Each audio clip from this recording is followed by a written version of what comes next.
Okay, good morning, everyone. Good morning. We're going to go ahead and call this meeting to order. This is the Wednesday, March 13th meeting of the Independent Taxpayer Oversight Committee. Welcome to everyone. Before we get started, I would just like to ask our interpreter to walk through how to access interpretation services for today's meeting.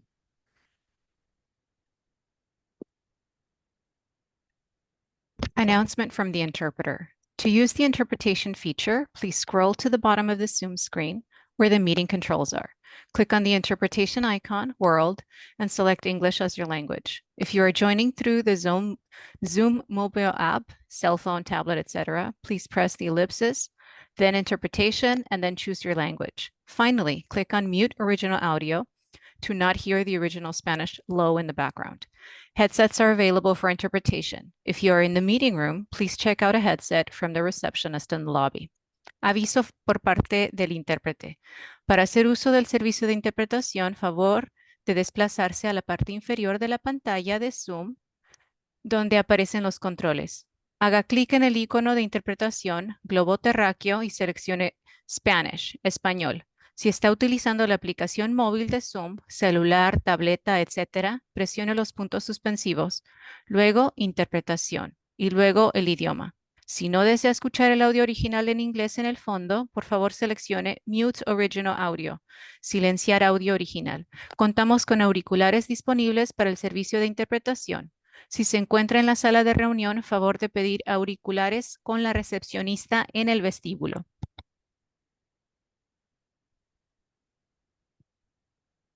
Okay, thank you so much. At this time, I just want to ask our clerk to confirm that we have a quorum. Thank you, Chair. We do have a quorum.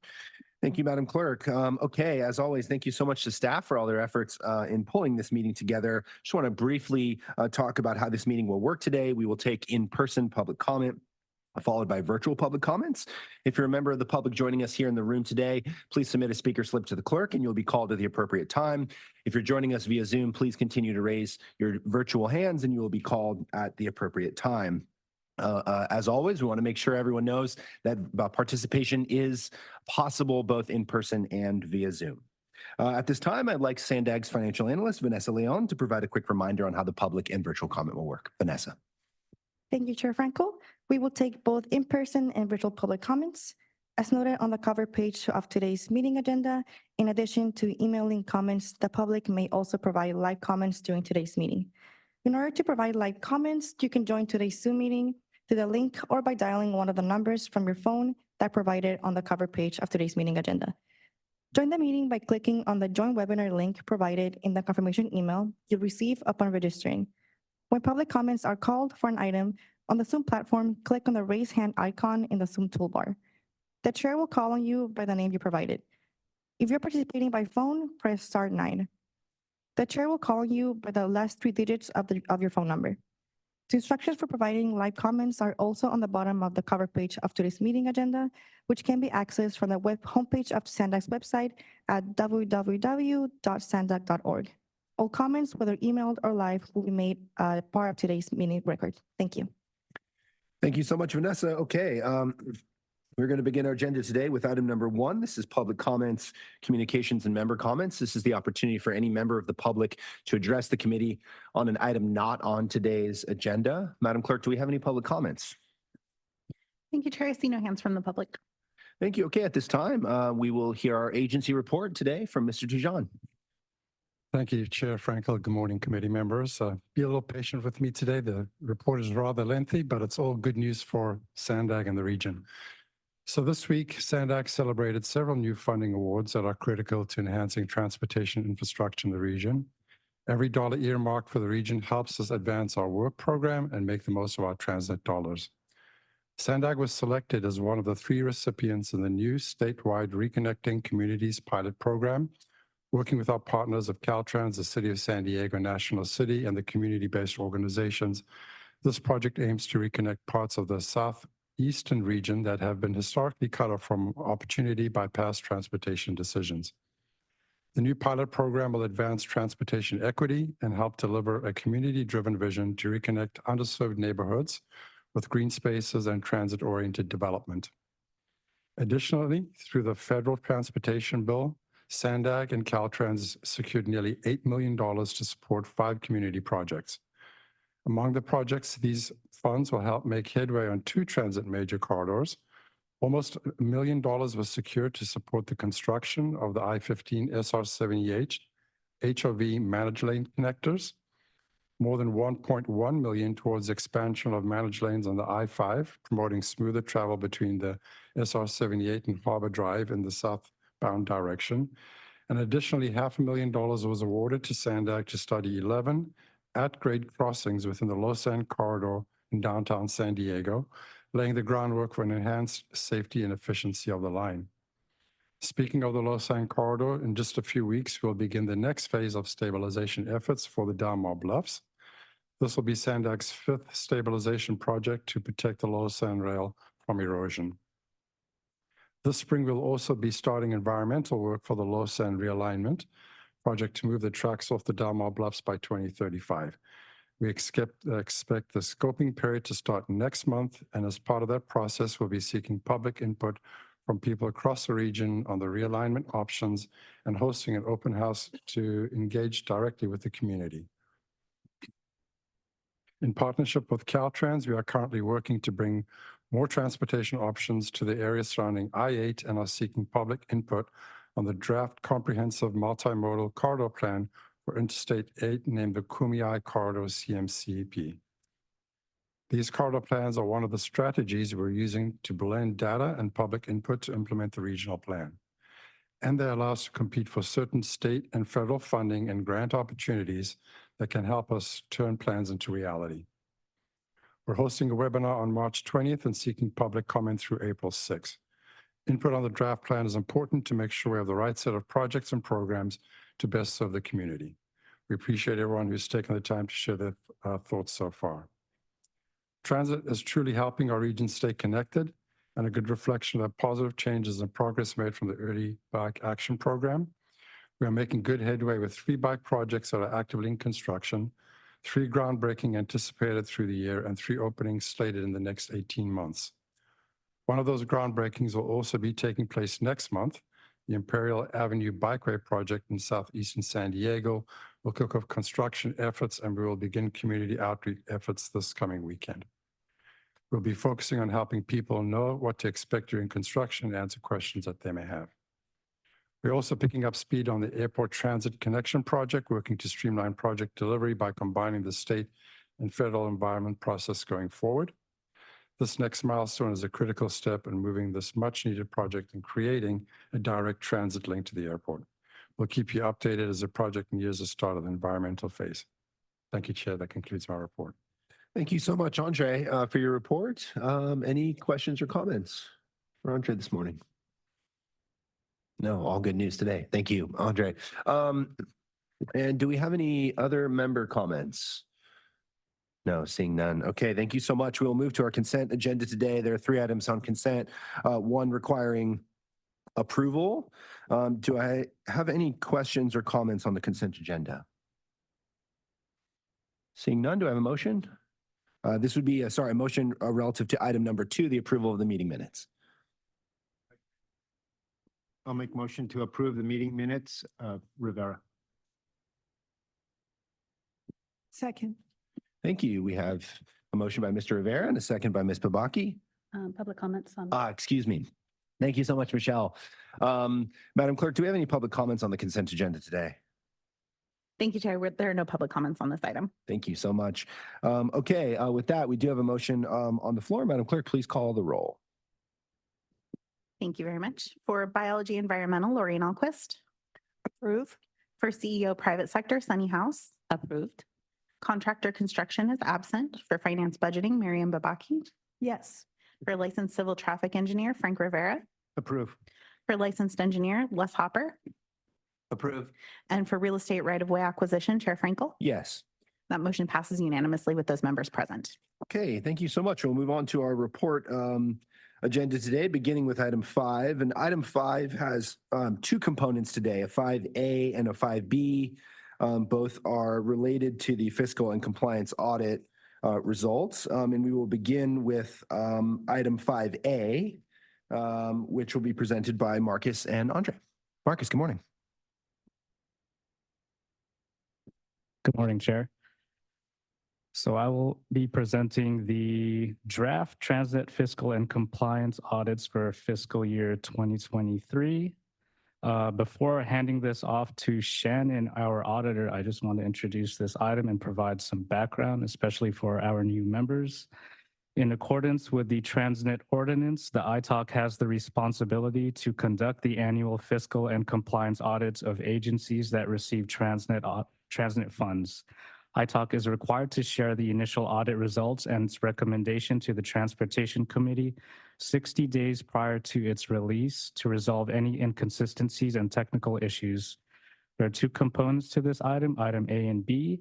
In item A, Shannon will be presenting the results of the audit, and in item B are operator and member agency eligibility requests as a result of findings in item A. So with that, I will now turn it over to Shannon to present the initial results of the fiscal year 2023 TransNet fiscal and compliance audits. Good morning. Sorry, I just joined as a panelist. So, okay, so are you going to share the slides for me? And should I just indicate when you can go to the next slide? Yes, please just say next slide and we'll move them for you. Okay, great. Thank you. Okay, so next slide. As Marcus mentioned, I have a short presentation to walk you through the results of our agreed upon procedures engagement. So each year we perform these agreed upon procedures, which are approved by the ITALC, and that was done in July 2023. This is to determine whether recipients of TransNet funds were in compliance with the ordinance for the year ended. We tested all 24 recipient agencies and performed our procedures from October 2023 through December 2023. We test for 8 major compliance components. Next slide. The first component that we test for is TransNet expenditures, and we select at least 25% of the total expenditures incurred, and also test payroll charges if they exceed 20% of total expenditures. We noted no instances of non-compliance as a result of our testing. All recipients were in compliance with the revenue and expenditure requirements. Next slide, please.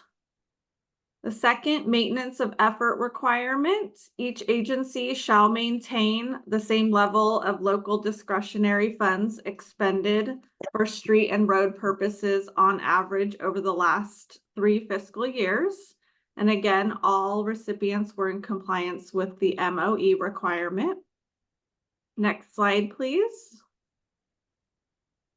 The 30% rule. So this is that an agency must maintain a balance of 30% or more of its annual apportionment, and payments will be deferred if the agency's unused balance has fallen below the 30% threshold. Again, all recipients were in compliance with the 30% rule. Next slide, please. The local street improvements, congestion relief, and maintenance. All recipient agencies were in compliance with the requirements that at least 70% of the revenues were used for congestion relief, and they were in compliance with the requirement to not spend more than 30% of the funds for maintenance. Next slide, please. This is a summary of all of the indirect costs charged to TransNet projects. We indicate here the percentage of total TransNet expenditures for the current year and the prior year, as well as when the last allocation plan was approved. We noted no exceptions related to indirect costs, and in our report included details on indirect costs for each agency. Next slide. And next slide as well. The 7th compliance area is the RTCIP compliance. So all agencies were required to charge $2,688 for the exaction fee. We did have exceptions noted for the city of Coronado, City of Del Mar, City of El Cajon, City of La Mesa, and the County of San Diego. And then additionally, all agencies are required to expend or commit funds within 7 years of the date of the exaction fee. And we did have one city not in compliance with this, which was the city of Solana Beach. And next slide.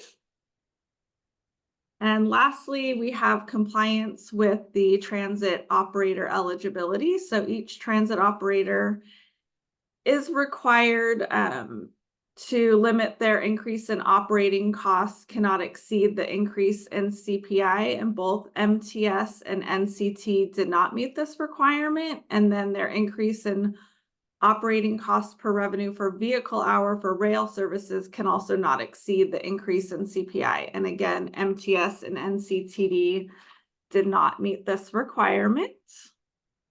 Next slide, please. And with that, I can answer any questions that you may have on the procedures or the results. Thank you so much, Ms. Ayala. Madam Clerk, do we have any public comments on this item? Thank you, Chair. There are no public comments. Okay, we'll bring it back to committee members for discussion or comment for Ms. Ayala or Marcus on the initial fiscal compliance audit results. Yes, Frank. Okay, good morning. I have 2 typos and 1 comment on page 92, Chula Vista Schedule A. At the top, CHV 35, signing and striping program. The word striping is misspelled. Okay. And then on page 218, La Mesa, under Roman numeral 4, top of the page, line 3, the word the is misspelled. And my comment then is on page 429 in relations to MTS. There's a yellow highlighted section midway down the page regarding the FTA administration approval. Is that a placeholder? Do we have that information? You are correct. Sorry, I should have clarified that. That is a placeholder. We are waiting to finalize that information, and I don't believe it has been finalized as of today. Okay, thank you. Those are all my comments. Thank you, Mr. Rivera. Other questions, comments? Yes, Sunny. Regarding the RTCIP, my question is to SANDAG.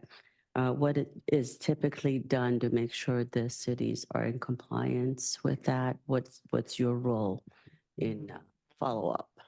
There, Marcus. I can answer that question. So the ordinance allows them to collect the fees until we finalize the audits. If they don't, the ordinance says that we have to take it out of their allocation and then redistribute it to the other cities.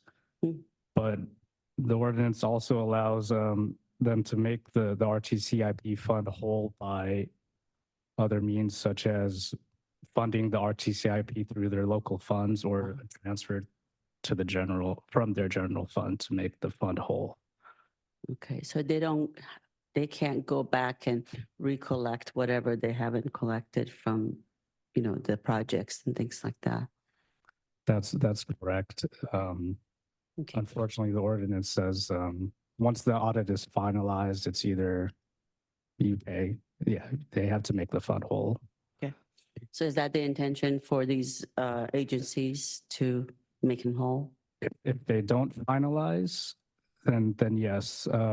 It's Shannon, correct me if I'm wrong, but in the details of the audit, it does have language that says they will make the fund whole if they don't collect it by the time the audit is finalized. Correct. And in each agency's report, there is a schedule of findings and recommendations. And in that schedule, we provide our recommendation, which is for the city to recover those fees. And if they're unable to, then they should make the fund whole. And then additionally, each city has their management's response on what their plan is in order to resolve the finding. And then we do follow up on those findings in the subsequent year. So any findings that we have for fiscal year 2023, We will follow up when we perform the procedures in 2024 and provide an update on whether or not the finding was resolved. So I wasn't clear if these agencies just did not collect or collected the wrong amount. What is They that? collected the incorrect amount. So for Okay. example, one city erroneously collected $2,668 for a fee instead of $2,688. So those details are also in the findings and recommendations portion. It does have whether what amount they were supposed to collect and what amount was collected. And in many cases, it might be one permit wasn't updated from the prior year or some sort of typo resulted in the under collection of the amount. So how much of this is communication? You know, I'm trying to find out what's the best way, what's the resolution, or what's the lesson learned? I think oftentimes it's communication between the departments at the cities. Okay. If I can add just a little more context as well. From the findings, it does seem like a majority of them are using new permitting systems, or they recently implemented a new permitting system. So that kind of contributes to it. Also, staff turnover. So in their management response, they are saying to improve their training periodically. On our side, we're trying to increase the amount of reminders we're sending out. And this past fiscal year, we have increased the amount of reminders on the updated fees. So those are the steps we're taking. And I think we just voted for additional fees, right? We just did that Right. last time. So And we just sent that out. Starts all over again, right? Yes, correct. Yeah, I remember that. Okay, very good. I have another question about the transit. I don't know if somebody else wants. So that I think happens every year. When was the last time these agencies were in compliance? So last year, maybe if you don't mind, we save this for the next item. Sure, I can go we into can more do that. detail, yeah. Thank you. Thank you, Sunny. Marcus, related to RTCIP, when the fees are increased on an annual basis, there's a required annual adjustment, right, that we just discussed at our last meeting. Is notification sent to all local building officials in the county and building departments? You know, these fees are collected upon issuance of building permit. Building permit technicians, you know, do change, but just want to make sure that it's being sent to the building official in each local jurisdiction. For my department, I know we send it to other finance departments at the city. I'm not really sure what channels it goes through after that, but that's certainly something I can answer after communicating with staff. Yeah, those are the appropriate folks to send it to. Those are the people that when the building permit technician will issue the permit over the counter or whatever their procedure is, they will then levy all of the fees, impact fees, RTCIP, everything. So perhaps, you know, just confirming that it's going to that particular department as opposed to finance perhaps could remedy some of the miscommunication. Will do. Yes, Frank. I have a comment. Annually, each local agency is supposed to submit to SANDAG an RTCIP compliance letter. And there's a template that SANDAG usually provides to help the local agencies. And I would think that in the standard letter that maybe a new paragraph should be added to the template that the local agency is also aware that in the next fiscal year, July 1st, that's when the new fee of whatever the amount is going to be applied to building permits from then on. I think the issue comes across that in reviewing the documents, it's those local agencies that have used the SANDAG Nexus study that was a $2,000 minimum when it was originally approved, the RTCIP program. And those are the ones that are consistently coming up on the audits. And so other cities, they've done their own Nexus studies and saw that the need to collect from not only residential, but other land uses that generate traffic, that the fees needed to be higher. And those we usually don't see unless they've made a mistake somewhere. But that's typically what I see here is the agencies that are at that minimum SANDAG RTCIP level. Thank you, Frank. Marcus, one other final question for me about indirect costs. Is there a maximum aggregate cap on the percentage of funds that can be expended for indirect costs? Maybe I missed that and you said it. For the ordinance, there is no cap, but I'd like to add the auditors do test for reasonable methodology, and that we did add in the AUP procedures this year to justify anything over 10% in indirect costs. Okay, thank you. Any other questions or comments? Marcus, okay, seeing none. This item 5A does require, I guess to staff, this is noted as an approval item. Okay, so this does require approval. So I'll make a motion to approve the fiscal year 2024 TransNet fiscal and compliance audit findings. And we're going to then transmit that over to a transportation committee, I imagine. Yeah. Okay. Do I have a second? I'll second.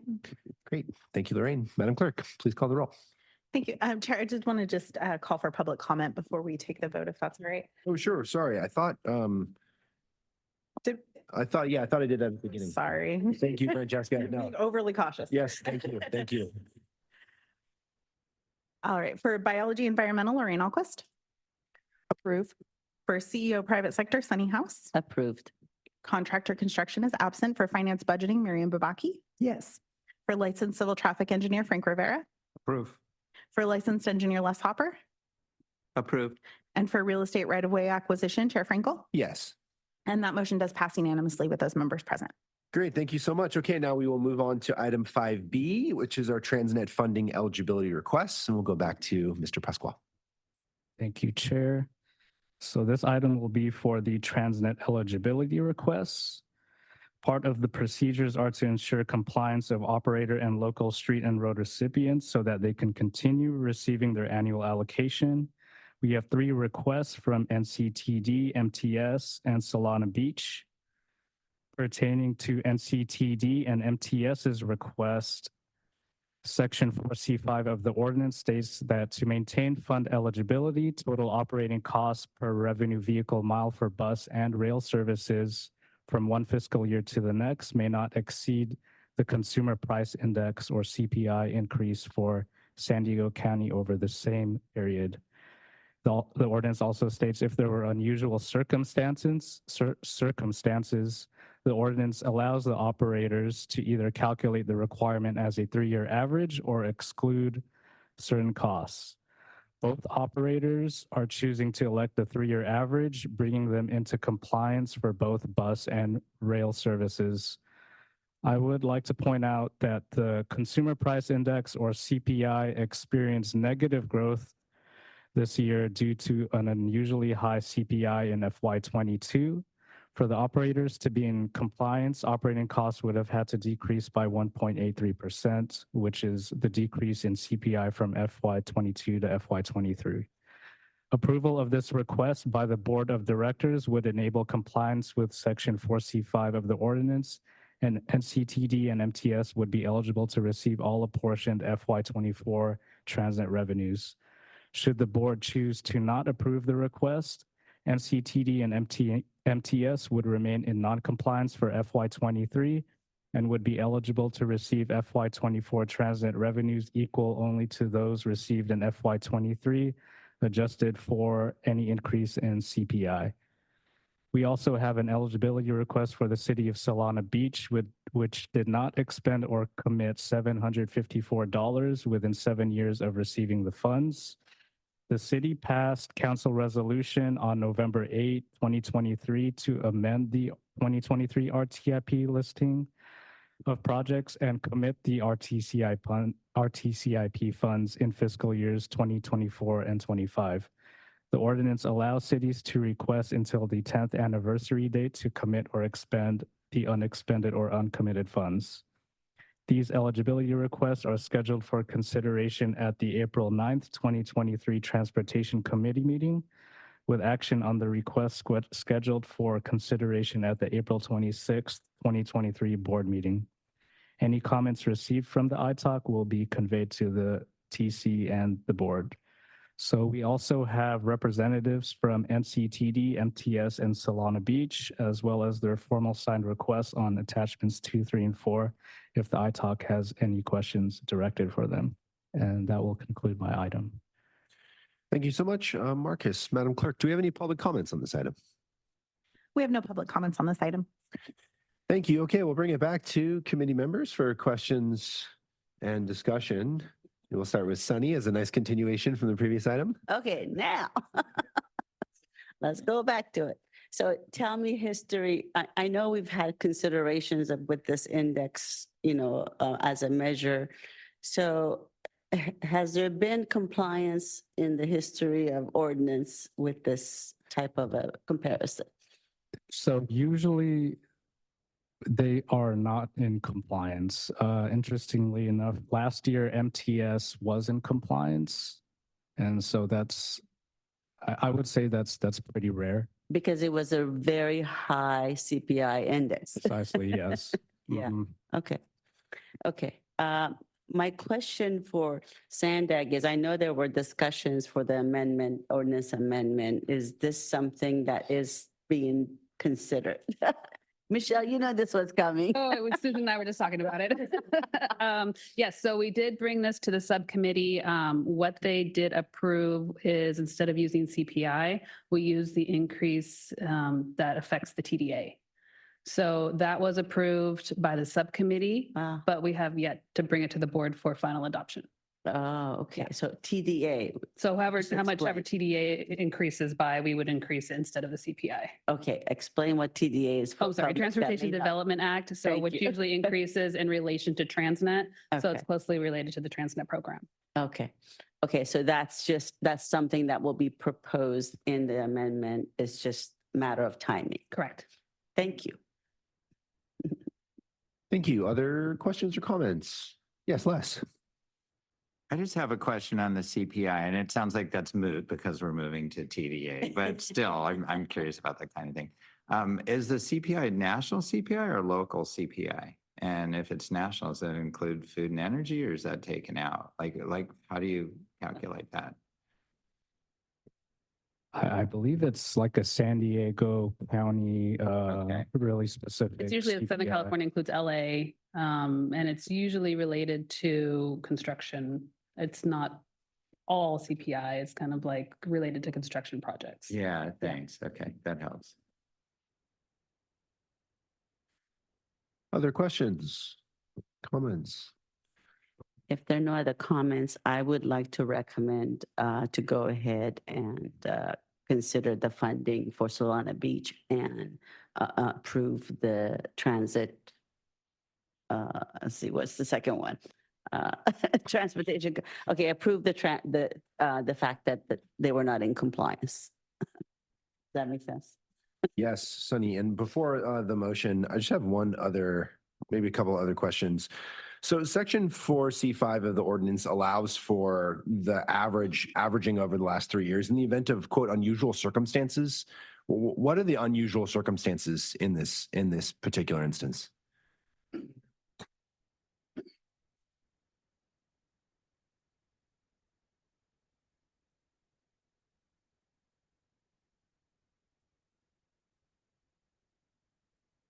Should we have the transit operators? Okay. Yeah, if they're on the line, maybe they are on the that's best to line. have them explain their Would usual you like to, circumstances. maybe we can call on NCTD first? Maybe Yes. Yoon? Hi, good morning. This is Yoon from CTD. Yeah, I think you can hear me. So I want to first to clarify that the CPI that's used for the ordinance is a transportation CPI. So that CPI is largely driven by transportation costs, and fuel costs has a high component. So everyone knows that there's high volatility in fuel costs, so they can vary year over year. But that's not a true reflection of what drives the cost of transit. The majority of the cost for transit is driven by labor.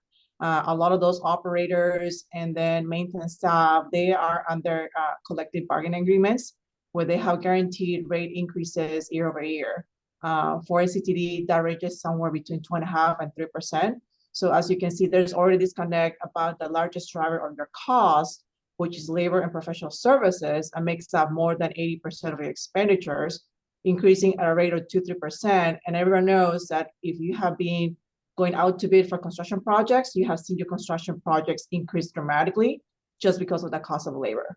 So negative 2% CPI is not a true reflection of what drives transit costs. At the same time, I will allow Chris to speak to what impacted particular NCTD on our bus operations. And Chris is our Chief of Planning and Interim Chief of Bus Operations. Yeah, thank you, Yoon. So Chair referenced the unusual circumstances in the prior year. And the specific circumstance in this case is there was, and all agencies nationally experienced a bus operator shortage, well documented within the transit industry that there was a very broad and deep shortage of available bus operators. And that shortage was impacting service directly. So, a shortage of bus operators, in the post-COVID period, causing an impact on our service, our ability to actually staff the bus routes and maintain the service levels. And so in response to that and to improve our hiring, there was effectively a increase in bus wages that we worked out with our represented employees, as well as the addition of a hiring bonus. And both those measures were intended to address the bus operator shortage and help us maintain levels of service, because the alternative would have been canceling routes, decrease in frequency, those types of impacts. And so the unusual circumstance in the prior year was primarily driven by the national bus operator shortage. There are other contributing factors as a result of the post-COVID economy, supply chain, other drivers, but the primary impact for us was really centered around the bus operator shortage. Thank you so much for that clarification. I also want to just note that NCTD clearly spent the letter of justification for the request was very well done. It explained many of the points that were just articulated. I wanted to make sure that, for the record, the public understood the specific unusual circumstances we're talking about here. I do think that it appears that we're really utilizing the wrong metric to measure this increasing cost. So I appreciate that staff is looking, transportation CPI, doesn't account for wages, as the speaker from NCTD just mentioned. And so it's really not the right method of comparison in terms of how we're understanding cost increases. I will say, though, that this has been a recurring theme, every year basically coming in not in compliance. So I hope that those ordinance amendments are approved, but also I just appreciate the clarity on the unusual circumstances. So for example, a collective bargaining agreement that guarantees wage increases, that to me in future years, that's not an unusual circumstance. That those increases are coming, and to the extent that you can project. So I'm hopeful that eventually we will get out of the cycle of deviating from the requirement, and that there can be a more appropriate method of study for this. Okay, with that, are there any other questions, comments? No? Okay, so we had a motion by Sunny to recommend approval of the funding eligibility request from MTS and CTD in the city of Solana Beach. Do I have a second? I'll make a second, Rivera. We have a second by Mr. Rivera. Madam Clerk, please call the roll. For Biology Environmental, Lorraine Alquist.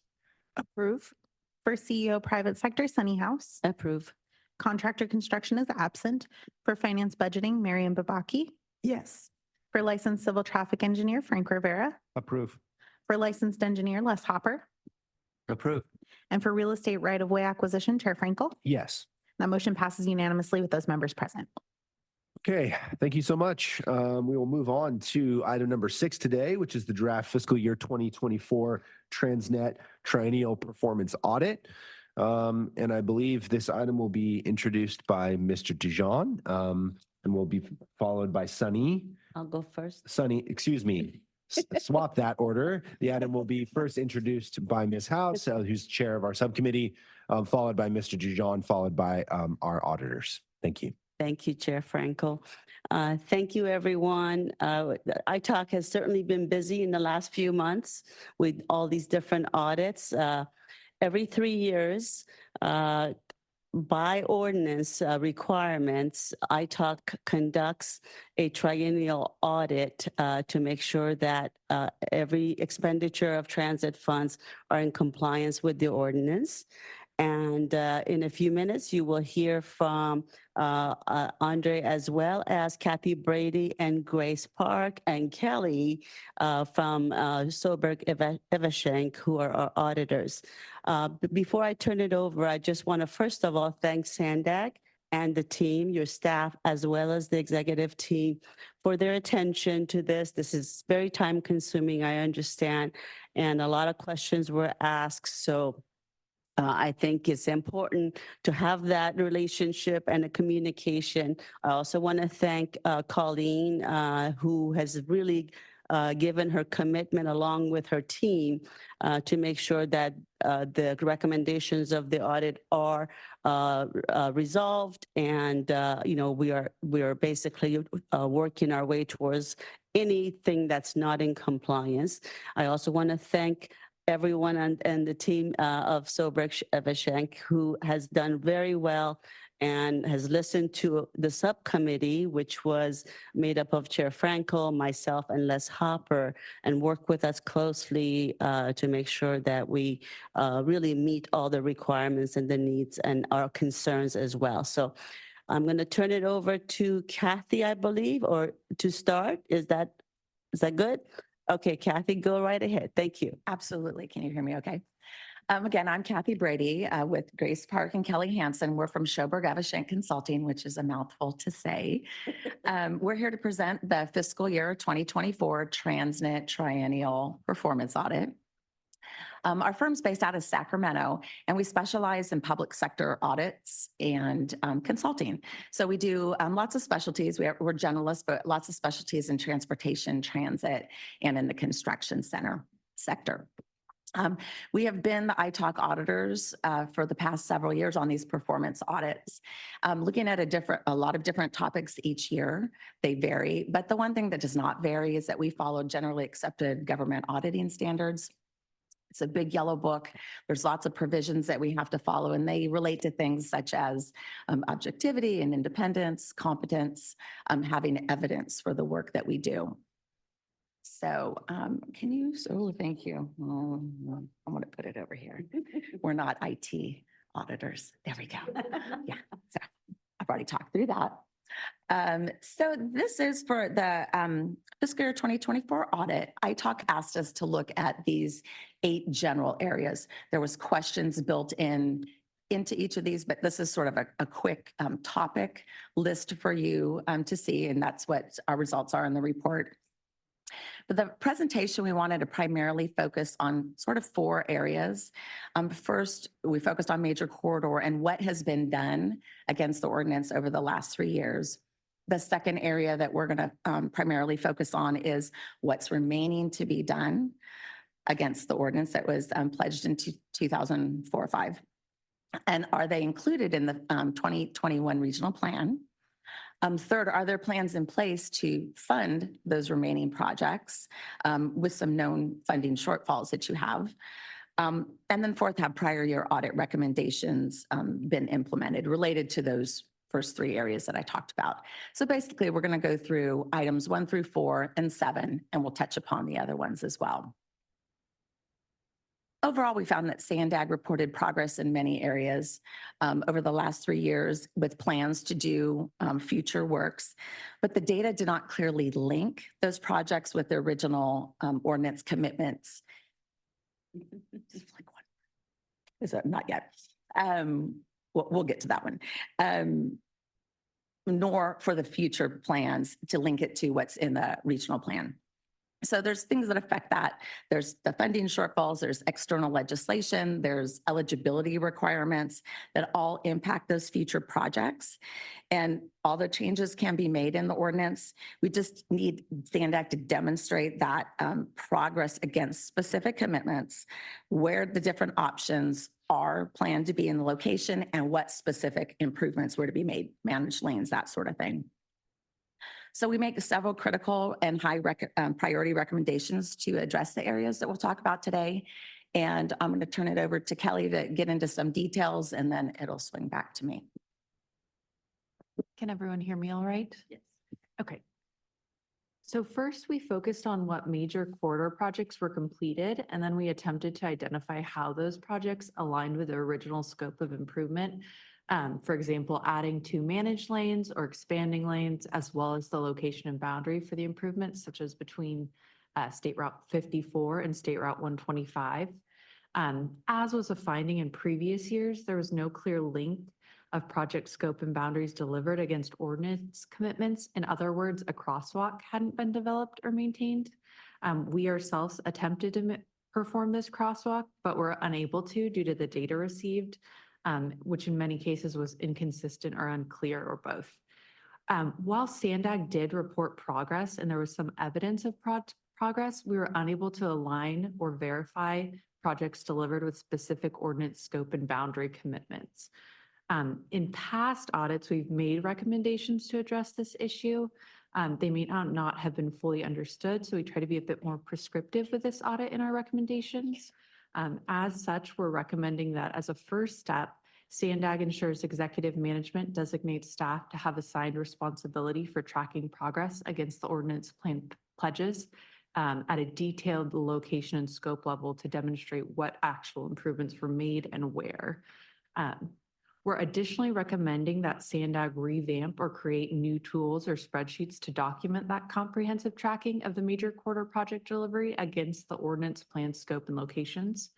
As part of this, we believe SANDAG should ensure the new tool is accurately supported with underlying data. That could be project fact sheets, budget documents, Google Maps, or other various documents validating completion. And then as another measure towards increasing transparency and accountability, SANDAG should provide the project details completed against the ordinance to the board and ITAC for use as part of annual budget conversations, as well as the 2025 regional plan or future regional plans. That communication should include a detailed listing or just highlights of those original TransNet project boundaries and scopes that were not completed as planned. And then finally, we're recommending that SANDAG update data in its TransNet dashboard or alternative public-facing system designated in place of the dashboard on a monthly basis to ensure up-to-date cost, schedule, and status information is comprehensively available, both for current in-progress major corridor projects and previous major corridor projects completed. The previous functionality of the dashboard, which we noted in place during the fiscal year 2021 audit, came closer to addressing this need than the current dashboard. Next slide, please. So likewise, we wanted to identify the remaining TransNet projects left to complete and compare those to the ones that were authorized in the 2021 regional plan. Yet similarly, because there was no clear link of project scope and boundaries against ordinance commitments, as we saw in the previous slide, the status of remaining TransNet corridor projects is also unclear. This was a repeat finding as well from prior audits. And, we realize that project changes are normal and expected in transportation planning, especially over a long period of time. Additional legislative and funding restrictions have really changed the nature of projects for MPOs to include in regional plans with strong pressure and statewide targets to reduce VMT, to reduce GHG emissions. These combined laws and strategies all impact remaining TransNet projects. Yet, while MPOs like SANDAG do have the flexibility to plan projects that best address regional needs without legislative constrained framework, and the ordinance also does contain provisions for such changes, communicating those adjustments clearly to ITAC, the board, and the public is crucial for public transparency and accountability. And as such, we're making very similar recommendations to report section 1 detailed on the previous slide, recommending again that SANDAG take action to ensure executive leadership assigns priority to these recommendations, specifically track remaining ordinance project boundaries and scope against those in the regional plans, and then of course clearly show and communicate to the board, ITAC, and the public which ordinance project scopes and locations are not going to be completed as promised. And with that, I'll go ahead and turn it over to Grace Park to talk about funding. Thank you, Kelly. Another factor affecting the future types of projects to be completed centers around funding and how projected shortfall impacts future delivery of the pledged major corridor projects. The audit found some positive highlights, including strengthened cost estimation and escalation methodologies, generally conservative revenue projections that considered historical performance, both efforts that show SANDAG's dedication to accurately plan for both the cost and the revenue side. SANDAG also created a focused internal team to pursue external funding and leverage ordinance funds. In fact, between 2019 and 2023, SANDAG secured $1.2 billion in non-TransNet funding. SANDAG also invested funds into developing comprehensive multimodal corridor plans that made SANDAG eligible to receive significant grant funds that it otherwise would not have been eligible to receive. In fact, thus far, it spent approximately $27 million and received a $103 million grant for a TransNet project. While these efforts are good, they are not enough to address the $6.5 billion shortfall as of February 2023 for major corridors. The highest risk of not being delivered lies with future projects forecasted in the Plan of Finance that are scheduled in fiscal year 2027 or beyond that have not yet started. SANDAG still has not determined a plan to address the shortfall comprehensively, which is another repeat finding from the fiscal year 21 triennial performance audit.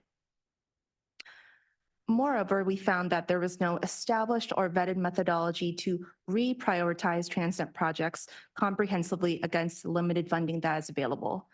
SANDAG staff described a process it has and employs for selecting projects for inclusion in its RTIP, some factors it considers in deciding which projects get funding when money is available, and uses some tools to track near-term funding needs, expiring funds, and high-priority projects. But when we reviewed examples of this reprioritization in practice, the funding decisions didn't always clearly follow the described methodology. And staff had rationale for some of these decisions and why they appeared to be out of alignment with their described practices.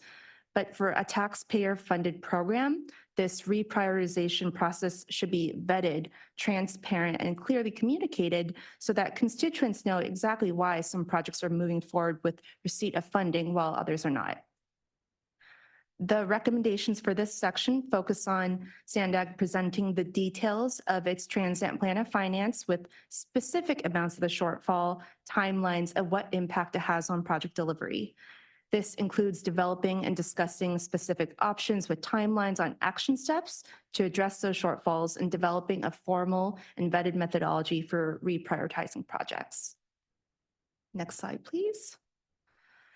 Relatedly, another area that we looked at was the status of prior year audit recommendations and ordinance amendments. Specifically, we set out to answer whether SANDAG had implemented corrective actions, whether they had done so in a timely fashion, if there are delays, what was the cause, and whether SANDAG was efficient in implementing those related ordinance amendments. As we've already mentioned, there were some repeat audit findings with prior recommendations not being implemented. In those areas and other areas, we found that SANDAG had not taken strong enough action with more than 40% of prior audit recommendations that remain outstanding since the fiscal year 2015 audit. That equates to about 28 of the 70 prior audit recommendations outstanding, many of which were identified as critical or high priority in prior audits. Now, looking at this slide, you can see that there are a few lingering recommendations from the fiscal year 15 audit, but with most of the outstanding items being from fiscal year 2018 and 2021. Although there was certainly progress on some of the prior audit recommendations related to areas such as bike EAP delivery scope against the ordinance, regional safety planning, EMP monitoring, and SANDAG's performance measurement system with its focus on safety and movement towards a Vision Zero action plan. Next slide. When we looked at what recommendations remained outstanding and why they weren't addressed, we found that SANDAG's related actions didn't always align with the recommendation or underlying finding. While they followed good practice and used a formal tracker with clearly assigned owners, actions, and targeted completion dates, there were instances where SANDAG seemed to not understand the intent behind the recommendation. For instance, one recommendation related to transit routes, but SANDAG's reported actions discussed pavement and streetlights. In another example related to estimating the impact of permit delays on bike EAP projects to the board, SANDAG's reported action talked about bike replacement staff and communication of bike status, but not about the impact of the bike delays. Staff cited turnover and changing responsibilities as struggles with implementing the prior recommendations. And we did see that SANDAG's reported turnover figures seemed higher than industry rates reported. And we also found that the ordinance amendment process was slow and had not occurred. Half of the 10 proposed amendments related to prior audit recommendations. In addition to the needed amendments to align with the ordinance with projects already authorized and approved in the current fiscal year 21 regional plan. Thus, we made recommendations for SANDAG to establish stronger and specific executive sponsorship to lead SANDAG's efforts to address the audit recommendations and to make ordinance amendments as needed to demonstrate accountability. Now I'll turn it back to Kathy. Okay, next slide, please. So there was other areas in the report that we reviewed in addition to the things that we've discussed thus far. For instance, in report section 5, we looked at smart growth grants. We reviewed 16 closed grants for 7 local jurisdictions to see if they used the funds for intended purposes and if they achieved the intended outcomes of the program. We found they did both. There was limited data available to measure program outcomes. We also reviewed SANDAG's monitoring efforts and made some recommendations for them to strengthen their monitoring. There's certainly some done. Our recommendations center around verifying grant deliverables, conducting regular site visits, which will be a lot easier now that they have a full-time staff in place to do that. That wasn't there during the period of our audit, and capture and report on some performance. Next slide. We have other areas as well that we focused on in report section 2 and appendix C. We looked at some non-major corridor improvements as well. It's a little graphic that shows many of the reported street and road improvements. You can see there with potholes and ADA improvements. There was lots of bike miles added, many more to go. But we did not audit those reported numbers. There's lots of reported numbers that come in annually to SANDAG. The improvements that we saw also related to transit and enhanced frequency for bus rapid transit, trolley, and light rail. And although we found that there are some of those enhancements, they're not running at the frequency planned in the ordinance. They're adhering to some MOU agreements they have with SANDAG. And some of that is caused primarily because of funding shortages. So similar to how we did with the major corridor, looking against the ordinance, we looked to see what was in place for those enhanced transit as well. And there's some disconnects. We also finally looked at ITALK. We do that every triennial audit and found that you all continue very much to fulfill your responsibilities. And it seems to be a great working relationship between SANDAG and the ITALK committee, different that we see in other jurisdictions for sure. So next slide. That was a really quick snapshot of a very long report. We tried to make it simple and easy to understand, but we just also wanted to share the next steps in the report timeline. So today we're presenting the draft report. We're going to turn around on Friday and present that to the Transportation Committee. It still is draft. The ordinance says that the draft report must be given to the Transportation Committee at least 60 days before final adoption to review and resolve any inconsistencies or technical issues, typos, and anything like that in the draft report. So that's, we'll come back to, we'll make any necessary revisions, finalize the report by May 24th. And then the final report will be provided back to the ITALK on June 12th, I believe, for final approval. And then ITALK will present the final report to the board on June 21st. Next slide. So this concludes our presentation. I want to join Sunny in thanking everybody. We know that audits are not everybody's funnest thing to do. Everyone was very open with us. They were professional. They provided us lots of documentation and lots of their time. Mostly it was on SANDAG, but that's Caltrans and MTS and NCTD and the local jurisdictions. We also want to thank the ITALK Audit Subcommittee. It takes your time too, and we appreciate your expertise and input. So we thank you for your time today. And I think Andre is going to talk about SANDAG's responses to the recommendations, and then we're here to answer any questions. Yes, thank you, Kathy. On behalf of our management team, I'd appreciate the opportunity to respond to the fiscal year 24 triennial performance audit. I would like to start off by thanking Kathy and the entire team of Schoberg with the devotion and professionalism that they've showed to our staff over the last several months. I know that they interviewed over 30 staff members in almost every single department that we have at SANDAG, so we really appreciate that. And this is actually the 6th triennial report that we've had since the inception of TransNet 2 in 2008. And although we've put this audit out to bid a number of times, Schoberg has won. And I think it's actually helped us from, gaining from the experience and the insight and the continuity of this program. So we appreciate that. So, before I get into the response, I just want to, highlight some successes of TransNet. It's grown substantially since its inception. In fact, I performed the very first annual fiscal audit back in 1989 when I was an auditor at KPMG. And at that time, we were astounded to the revenues are almost $95 million. Fast forward 35 years later, and we're at $430 million. So we have grown the program substantially, over 450% since it first started. Now, TransNet 1 actually brought in $3 billion since 2008. TransNet 2 has generated over $4.5 billion. And it's been vital in helping us to secure additional federal and state funds. For example, in our fiscal year 2024 budget, which is $1.2 billion, federal, state, and other local funds make up 77%. 23% of that is TransNet, but we're able to leverage up again and get all those federal and state dollars thanks to TransNet. I mean, an example is the $1 billion FFGA that we received on Midcoast against the $1 billion that we put in. Grace just mentioned the $1.2 billion that we recently bought, and that's all thanks to TransNet. In fact, the ordinance said that we should be collecting on a 1-to-1 ratio. We've collected so far 2.62 times through fiscal year 23, and this year in 24, we're tracking at 2.85 times.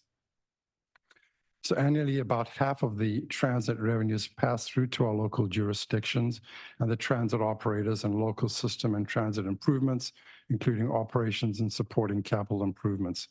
Working with our partners with Caltrans, MTS, and NCTD, we have delivered over 700 projects to our communities.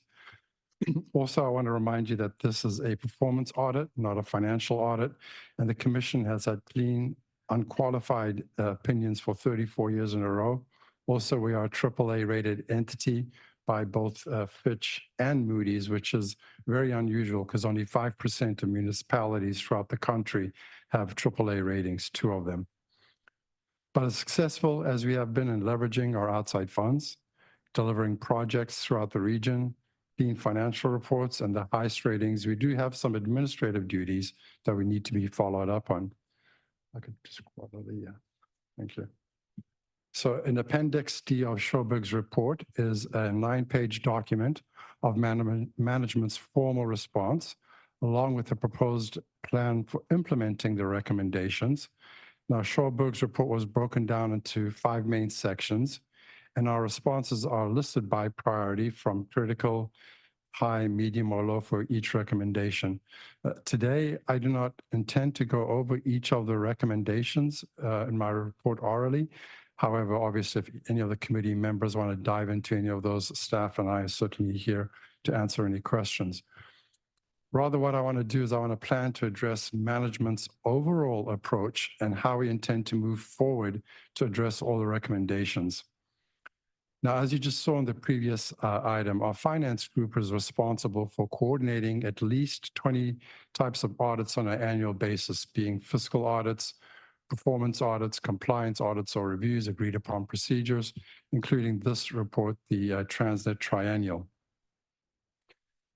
This list also does not include the annual ongoing audits investigations that are performed by OIPA, which is SANDAG's independent performance audit group. Now, generally, each one of these audits or reviews is led by a lead contact or point, such as Marcus was in the last audit for our external auditors, Davis Farr. But with a triennial, because of the breadth and the depth of the performance of the audit and the number of staff inputs from the various departments and divisions that are involved, that has not really been the case, but we intend to change that. I think it was mentioned a number of times that we need some executive sponsorship.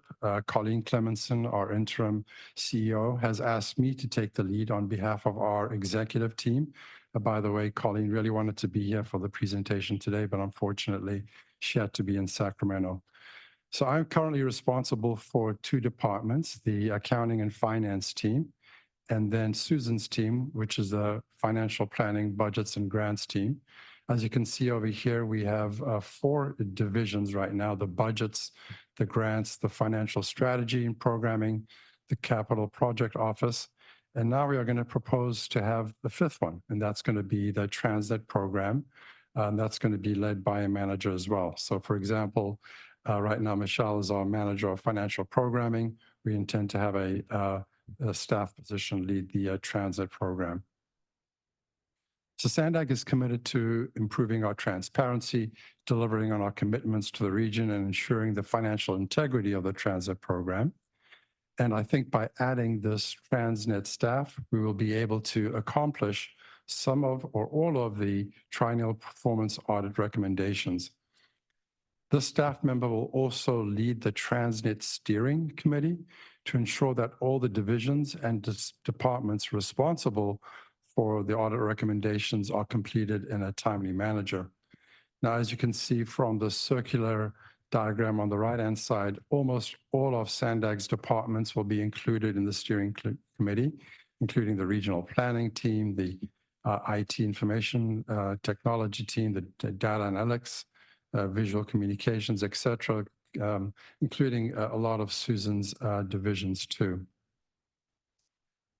Now, one of the first duties of the staff member will also be to identify and implement the software to make sure that the project status and underlying information is consistent and transparent. This will ensure that the details on scope and location boundaries are also included in future informational products so that the public and the board have clear visibility into implementation of the program and remaining dates.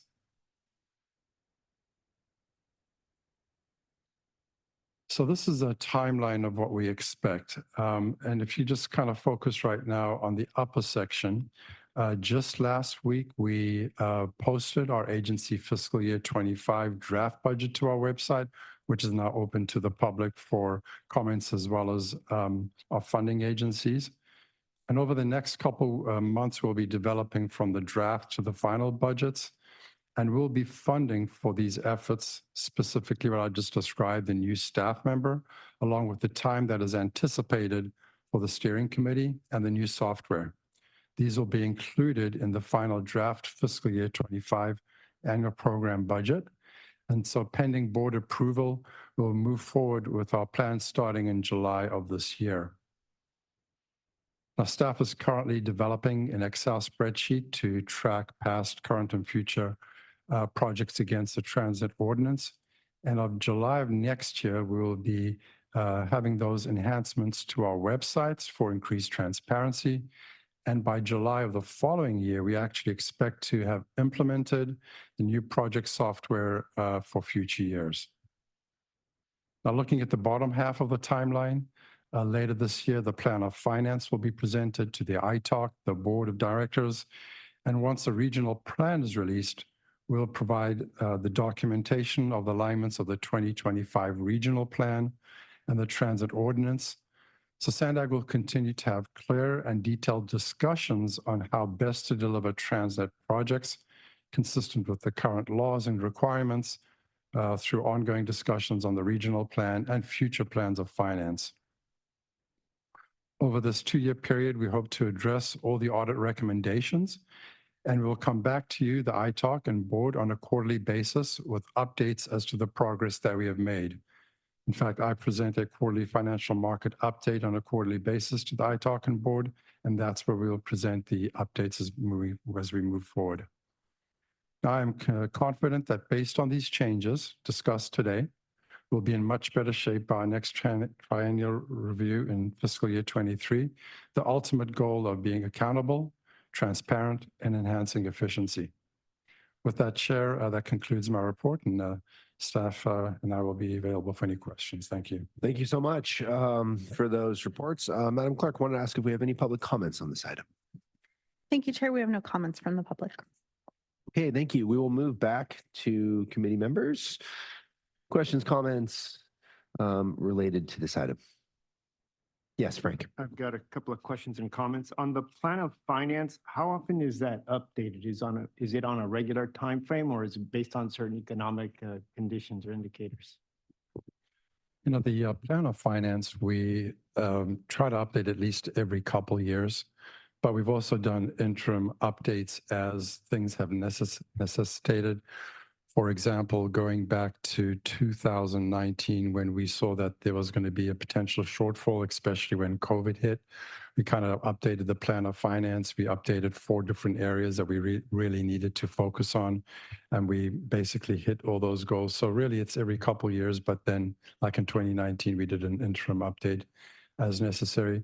And as I presented over here, our current plan of finance is pretty much updated, but we plan to make some additions to that and then bring it back to the ITALK and board before the end of this calendar year.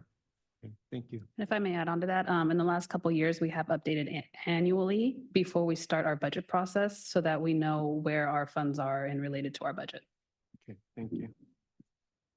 Another comment I have is on this, maybe more for the auditors.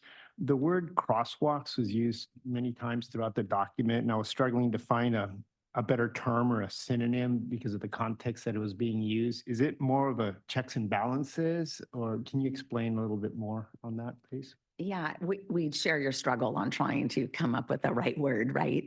Let me explain what we're trying to get to, and then we can figure out the word. The ordinance is very specific. It has by corridor. It's got the various projects and improvements to manage lanes from this boundary to this boundary.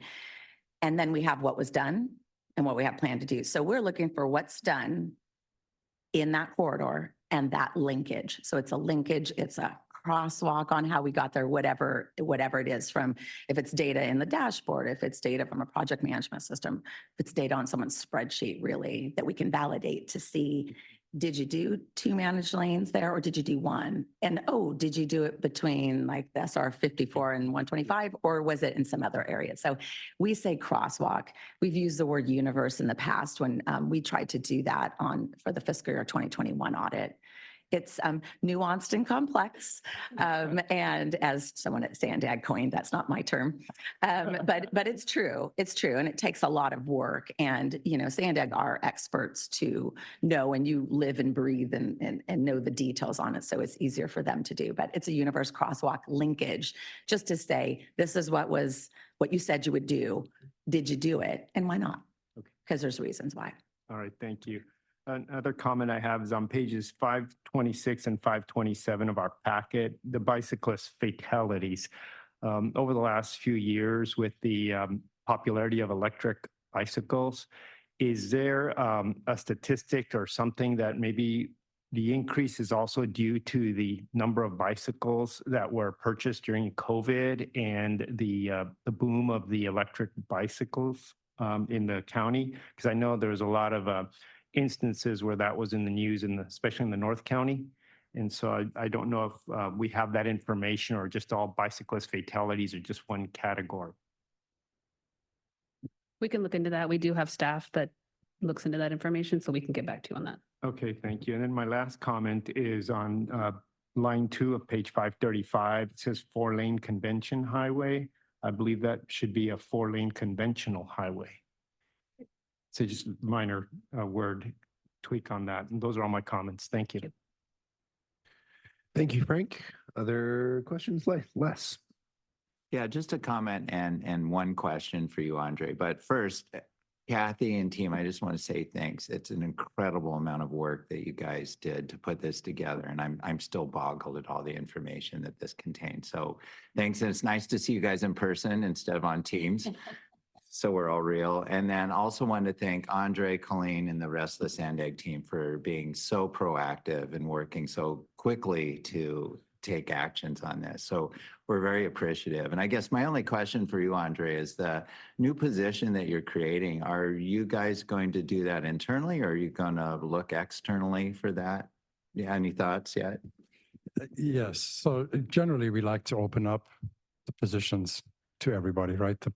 To both SANDAG staff and the public. But I think in this particular case, really we need somebody with a lot of experience in TransNet, someone who has got, again, like Kathy's been here now auditing this 6 different times. So, we're looking for somebody with the breadth and depth of experience in the TransNet ordinance and the TransNet program.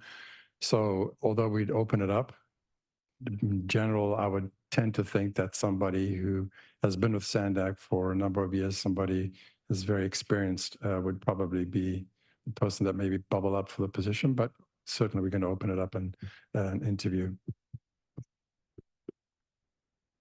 Yes, Sunny.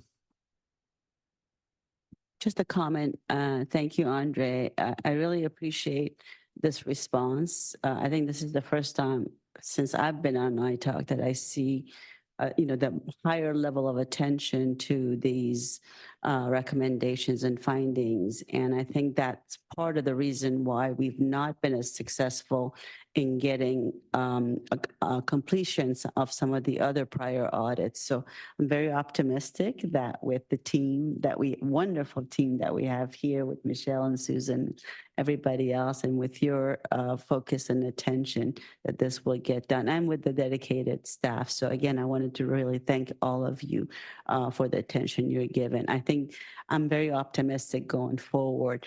And I'm assuming, I think it was mentioned here that you will be coming back to iTalk with quarterly reports and updates of how things are going and, what's been completed and what is still ongoing, right? Exactly right. No, that's something that we don't want to.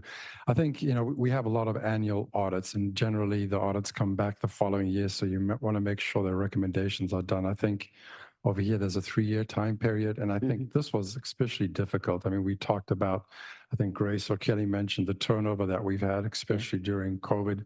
Generally, SANDAG's turnover has been 5%. That year was 15%. So I think we had staffing issues, but then also when you're waiting 3 years to finish a recommendation, you kind of lose the focus a little bit. So that's why we want to make sure we come back not only on an annual basis, but actually on a quarterly basis to record our results and see how we're doing. And again, give my thanks to Colleen as well for the attention is being given. Thank you. Yes, Miriam. We didn't have any public comments. Usually if we had a public comment, we would be hearing from, quite a bit on this one. It's a very big common sense kind of a question that I have, like one of your slides that states more than 40% of the comments remain outstanding from implementation, implementing the recommendations.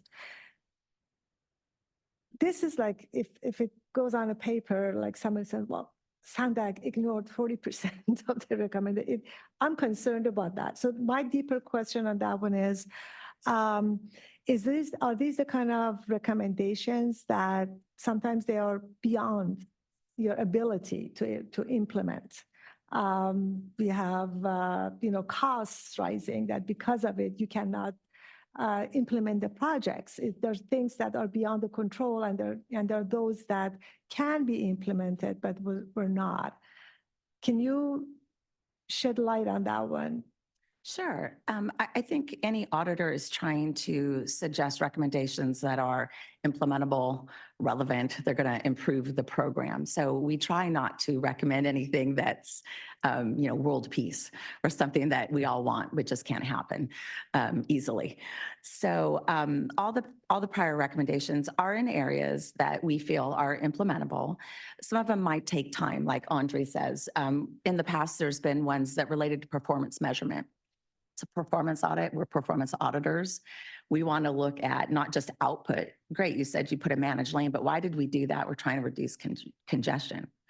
Did we reduce congestion? So we look at performance measures. So some past recommendations have related to that, and that takes a little bit more time to put a performance measurement system in place to gather the data. You asked about e-bikes, right?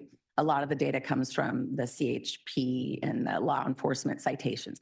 So it takes time to root through, get the right data in that thing. So some of them do take longer, hopefully not more than 3 years, but they could. There's reasons. So, the 40%, it's what we do. All audits have to go back and look if prior, audit recommendations were implemented. So it's a very sort of standard thing. Sometimes it's not always as big of a focus in an audit when it's mostly being done. It's probably the first, audit where we've highlighted it because, as Andre said, there was a period of time not as much was done as in prior years. So all of them are related to areas that we feel are implementable. They do sometimes come at a cost. Obviously everything comes at a cost, and there's staffing, and we understand that. An auditee can also disagree with the recommendation. They can say, we looked at this, what's the finding about? What are you trying to get to? We understand. We would love to do that. We don't have money. We'll put it on agenda and maybe it's some other time. So, those are all legitimate. It's not going to stop an auditor from recommending it because it's good public policy. It's good accountability and those types of things. So maybe in the management response, there can be something like that where it addresses it, where it says, well, the reason why they're not implemented are the following reasons, and they're reasonable, reasons for that being the case. I'm just talking to Andre in this case. I'm just thinking as public, I'm just sitting here and say, wow, so what happened? And it would be good to have a more concise response. I mean, bringing staffing is obviously great because somebody can be tracking it, but for this or public consumption, it will be good to have some response breakdown of why they were not implemented. If I may add on to that, we also bring updates to prior audit recommendations to the ITALC, where they're at, what we're doing. And part of the audit was also stating that we were kind of working towards something they were not recommending. So there was just some miscommunication there. So some of the items we thought we had done came back and said, no, we really hadn't. So there were some things that we worked with the auditor on. So when this audit is complete, we will go back, revisit those prior audit recommendations, put them together with these recommendations, and provide a more comprehensive report on a quarterly basis on where we're at, what we're doing, and something that is a little bit more easily digestible for the public because it is a lot of information. So that's something that staff is currently working on. That'll be good. It's really, again, all the great work that's getting done, and then having this hang out there like that, it probably is not good optics. Other questions, comments? I have a few. Echo all of the thanks both to the auditing team and to SANDAG for all the work. It's a tremendous amount of effort to do this, and it's a nearly 200-page report, and so there's a lot of nuance and a lot of detail here. Andre, I appreciate you walking through the success of the TransNet program, and I think that implementation of these audit recommendations is particularly important in light of how critical TransNet actually is in the overall financial health of the agency, and that you're able to leverage these funds, our local self-help, in order to secure billions of dollars for really, really important projects. And so for that reason, I think it's really important to establish a level of trust with the public relative to the original 48 TransNet projects that were there, in order to be transparent, because this program needs to be extended. We know that we have a budget shortfall, and that we have to be able to communicate with the public in a way where they feel confident that They understand the accomplishments of SANDAG and the importance of these projects to the region, both for the economic health and vitality of the region as we continue to grow, which we will know will happen because people have children. The reason our population grows is largely natural increase. And so it's just really important, I think, that these recommendations get implemented. And I know some of them are concerning to me in that there have been a couple of cycles where we have not had we have not seen as much progress as I think is necessary to have that conversation with the public and provide our elected officials the opportunity to go back and explain why we should be extending this program, which I think everyone in this room knows, but it is more difficult to explain to the general public. So it's very important, I think, that these are implemented. Thank you for taking the lead in your leadership and the rest of SANDAG's team. I have a couple of questions. One is just related to the relationship between TransNet and the RTP. This is, page 28 of the report. We talk about, SANDAG reported some TransNet projects were not in the 2021 RTP. If a TransNet ordinance project, let's say of the Ridge 48, it's project 32, is not included in the RTP, would that project be eligible for funding if it's also not included in the RTP? So TransNet has to be in compliance with the most recent adopted regional plan. So if the project is not in the regional plan, it is not eligible for TransNet dollars. And so so in that case, obviously there are at least a portion of the ordinance projects that were not included in the 2021 RTP, and thus it's a legal impossibility for those projects to get funded, right? We know they're not moving forward. And so in that case, what has been the practice of pursuing ordinance amendments? It seems like that hasn't been the practice to go and then say, okay, it's not in the RTP, which of course the RTP is approved by the board. So the board decides as a policy matter, these are the projects we believe are in the best interest of the community, which of course is their prerogative. But then after that, there hasn't been a practice of subsequent ordinance amendments to either remove the projects or change the scope or do whatever. Is my understanding accurate?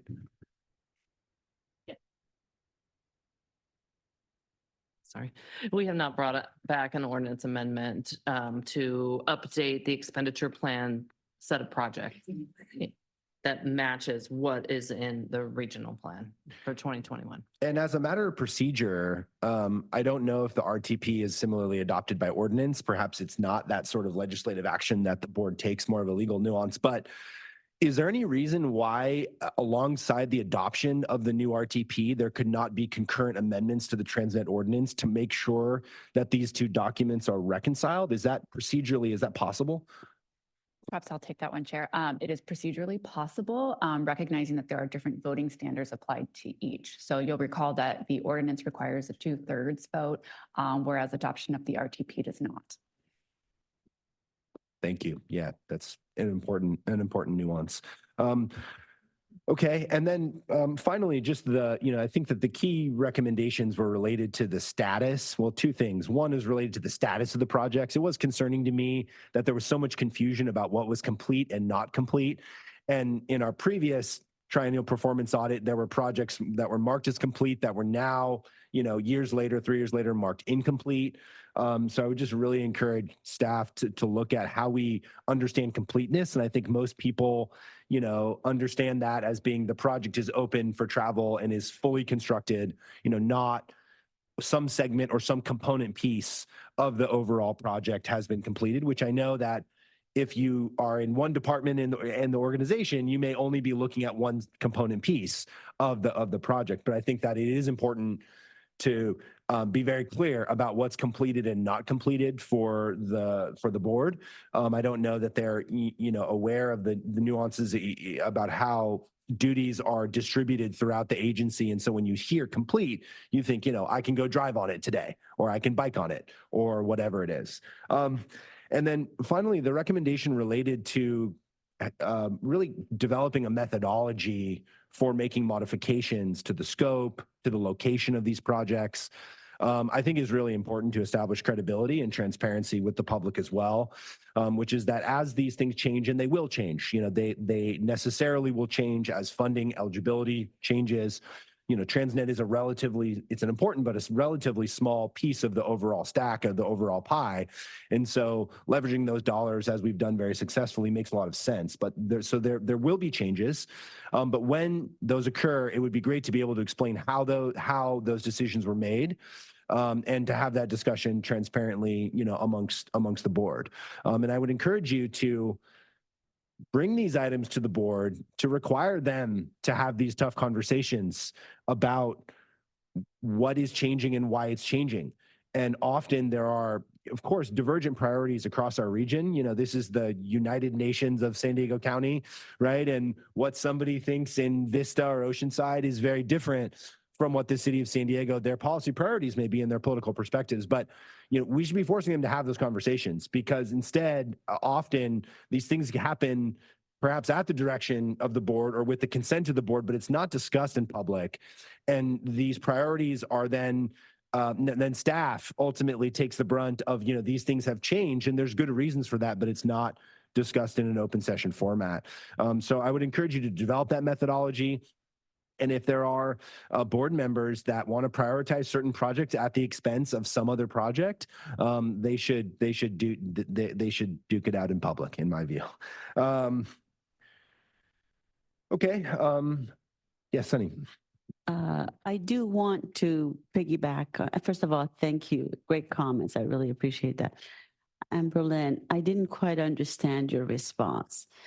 When there is a change based on the RTP to the TransNet completion or delivery of the ordinance, what's the mechanism? It's an amendment, right? Which is approved by the board.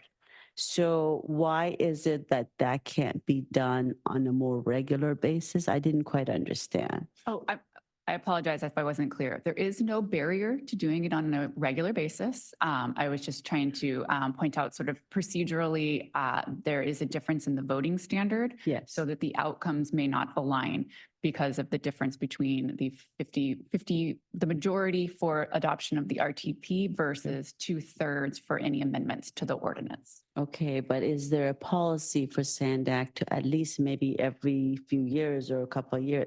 I don't see kind of a standard process of making sure we're updating TransNet as we go. Is there a policy on that? Currently, there is no official policy that dictates a timeline along what you're speaking. Okay. Is there one? Should there be one? Is that something that the board or even I would recommend, making sure we don't wait 10 years before, people go, wait a minute, this didn't get delivered. Why? And it's very reasonable because the regulations and the laws, things change and you have to comply with that. And that means something that was voted on 20 years ago maybe cannot be complied with anymore because of laws. So should there be a policy? And I'm just asking everyone at SANDAG, should there be a policy for a more regular update instead of waiting so many years before that gets done? Certainly. I mean, that would be a policy decision of the board of directors that they would need to consider and adopt. Okay. All right. Something maybe perhaps to consider. Thank you. Yeah, I think that to that point, I mean, it is the case that the higher 2/3 threshold, which is baked into the ordinance itself. And so, if you're tying these two things together and you don't have the 2/3 support, obviously the RTP is critical. It's a federal requirement. And so we need to get that in place. It's very analogous to local communities that comprehensively update their general plans from a land use standpoint, and then they have zoning designations at the parcel level that are inconsistent with the general plan. And that happens very frequently, but what is required in the hierarchy, you can't have a zoning that's inconsistent with your general plan. And so here, the problem is that the threshold is so much higher to do that cleanup.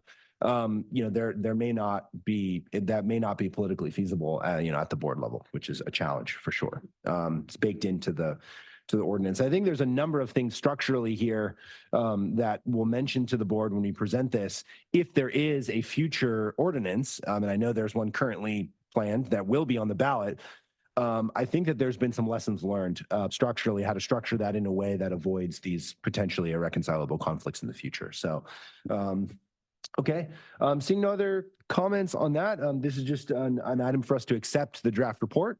So no action is required at this time, and we will move on. We do need a vote for acceptance. Oh, we do need a vote. Yes. And Sorry. may I respond, Frank? I did hear back from staff.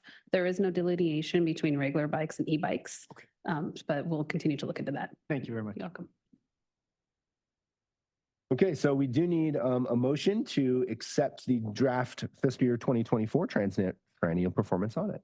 Okay, I'd like to make that motion that we go ahead and accept the draft triennial performance audit as presented today. I'll make the second. Thank you. We have a motion by Mr. Hopper and a second by Mr. Rivera. Madam Clerk, please call the roll. Thank you, Chair. For Biology Environmental, Lorraine Alquist. Approve. For CEO Private Sector, Sunny House. Approved. Contractor Construction is absent. For Finance Budgeting, Miriam Babaki. Yes. For Licensed Civil Traffic Engineer, Frank Rivera. Approve. For Licensed Engineer, Les Hopper. Approve. And for Real Estate Right-of-Way Acquisition, Chair Frankel. Yes. That motion passes unanimously with those members present. Thank you. Okay, we'll move on to item 7 today, which is the draft fiscal year 2025 capital program budget update, the TransNet program of projects. And this item will be presented by Ms. Gonzalez. Welcome. Thank you, Chair. Good morning. My name is Chelsea Gonzalez, and I'm the manager of the Capital Project Office here at SANDAG. And I'm here today to present to you our draft FY25 TransNet Capital Program Budget Update.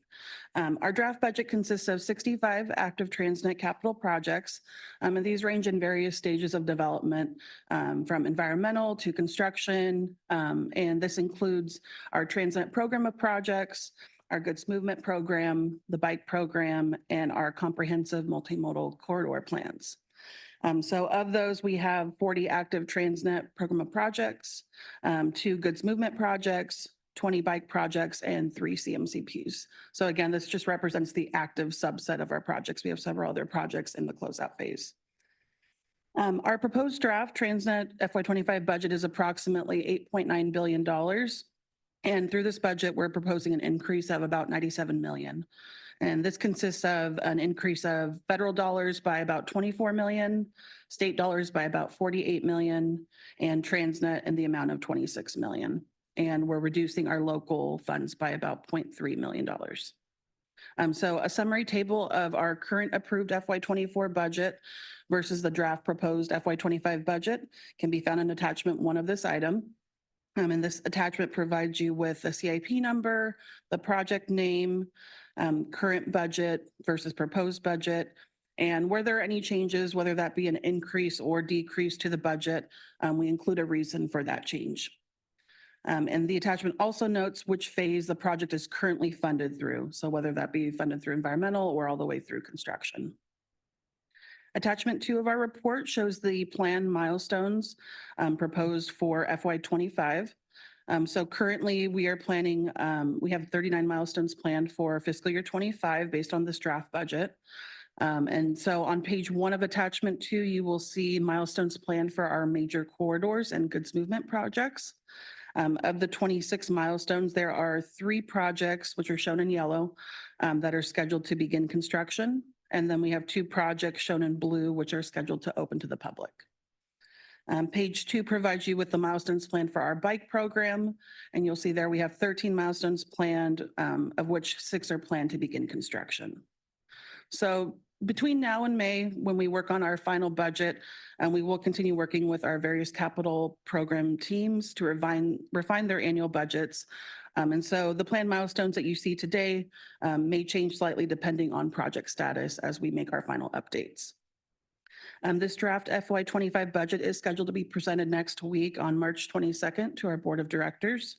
And as Andre mentioned earlier, it is now posted on our website at sandag.org/funding/budget. And the final budget is scheduled to go to our board in May. And this will go into effect on July 1st of 2024. So with that, I will take any questions that anyone may have. Thank you so much, Ms. Gonzalez. Madam Clerk, do we have any public comments on this item? We have no public comment on this item. Okay, thank you. We'll bring it back to committee members for questions or comments related to the draft fiscal year 2025 budget.